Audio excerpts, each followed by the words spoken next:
السلام عليكم، كي دايرين؟ بخير؟ لاباس عليكم؟ كلشي مزيان؟ اليوم ان شاء الله الوصفه ديال اليوم هي الدجاج.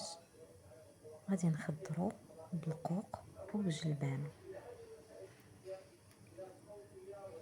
كناخدو الدجاج ديالنا مغسول منقي مزيان، مغسول بالملح والحامض. كنديرو ليه شويه ديال الزيت البلديه، كنديرو قزبر ومعدنوس، بصله، ضريس ديال الثومه والعطريه كيف ما كتشوفوا المعتاده اللي كنديروها في الطاجين ديالنا. ملحه، ابزار، خرقوم، سكينجبير. كنرويو بواحد نص كاس ديال الماء باش تقلى لينا الحموضه ديالنا وما تحرقش لينا العطريه. ضروري ما كنزيدو واحد شويه ديال الماء مع الزيت. غادي نخليوهم يتقلاو، نسدو عليهم ونمشيو نوجدو الخضره ديالنا. نقيو القوق، كلشي تعرف ينقي القوق. نقيوه ورقدوه في الحامض، ديروا الماء وديروا الحامض وخليو القوق باش ما يطيبش ليكم. البنات هي راه كلشي كيعرف ينقيها، انا ديجا منقياها ودايرها في الفريكو. ديجا جبدتها من الفريكو وغسلتها وسقطرتها. دابا ان شاء الله غادي نستفو الخضيره ديالنا. هو نورمالمون هاد الطبق هذا كنديرو فيه غير القوق والجلبان واللحم، ماشي الدجاج. غير انا درت الدجاج، مي هو الطبق الاصلي راه باللحم والقوق والجلبانه. انا زدت واحد البطاطا على قبل. راكم عارفين اللي عندها وليدات صغار ضروري ما كتزيد ليهم بطيطه في الماكله. زدتي لي اختي جلبانه وزيدي القوق حتى هويا. القوق دابا تبارك الله طري وموجود مع هاد الشتا تبارك الله وخيرات ربي ديال هاد العام.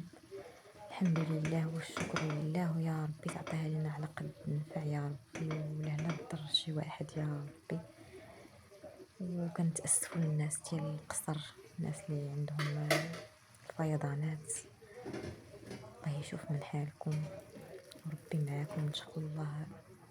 دابا ترجع المياه لمجاريها ان شاء الله، ونحمد الله ونشكروه على هاد النعمه اللي عطانا هاد العام. من بعد ما صفت الخضيره ديالي ضروري كنروي بواحد الكويس ديال الماء، وغادي نغطي على الجميله ديالي حتى طيب ان شاء الله. نوريها لكم. كنزيدو واحد الطريف ديال المصير اللي فايت لي وجدته معاكم.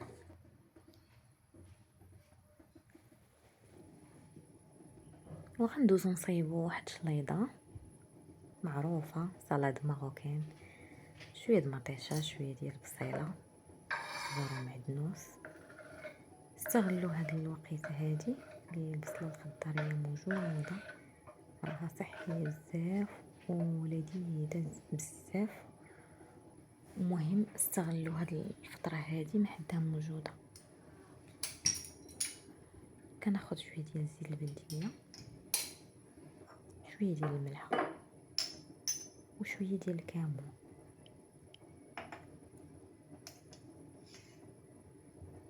كنعصر عليهم شي شويه ديال الحامض،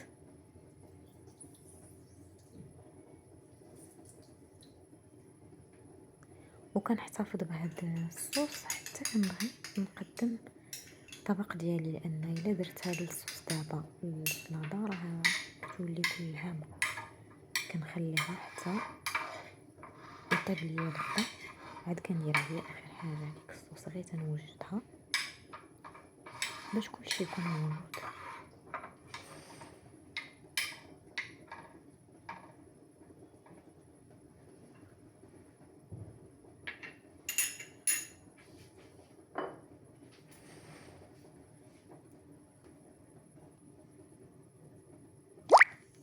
وغنصايب سلطه الفواكه حتى هي غادي نقدمها كمرافقه. قطعت تفاح، جوج تفاحات، جوج إجاصات، جوج بنانات، وجوج ديال حبات ديال المندرين وزدت عليهم عصير ديال 2 الليمونات كبار، ما كنديرو لا سكر لا حتى شي حاجه، بقى بحال هكا. الا عندكم فخاز، الا عندكم كيوي، عندكم مونغ، اي نوع من الفواكه تقدروا تزيدوه. راه سلطه ديال الفواكه حتى هي غنيه بالفيتامينات. وهل الطبق ديالنا وجد، صدقوني راه كيجي رائع. الزبنه والقوقع غادي يوقتهم، استافدوا منهم دابا، خصوصا مع داك الطريف ديال المصير تيعطي مذاق للاكل. اللي مازال ما شافتش الحامض المصير دخل عندي وتشوف. وهذا هو الطبق ديالنا من بعد ما وجد. السلطه ديالنا سمحوا لي، غادي نزيدوا ليها الصوص ونحركوها.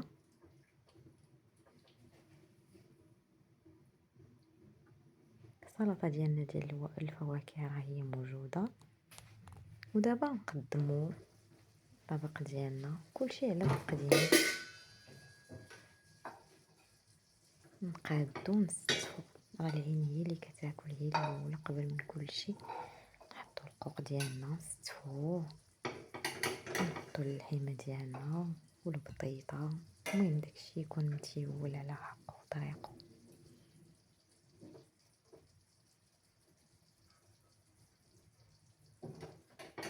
وكنتمنى الوصفه ديال اليوم تعجبكم. هو روتين بسيط ديال اي مراه في الدار، ضروري ما غادي دير طويجين ولا ضروري. هادشي كلشي كنديروه وكلكم كديروه وكلشي كيعرف يدير، غير كنشاركو معكم يوميات ديالنا. واللي بقى معايا حتى لهنا يدير لنا واحد لايك الفيديو، يكتب لنا كومونتير زوين، اشترك معنا في القناه اللي مازال ما اشتركتوش معنا، وتهلاو في راسكم. ومع السلامه، وشهية طيبة. إلى اللقاء، إلى فيديو قادم إن شاء الله، بصحة والراحة.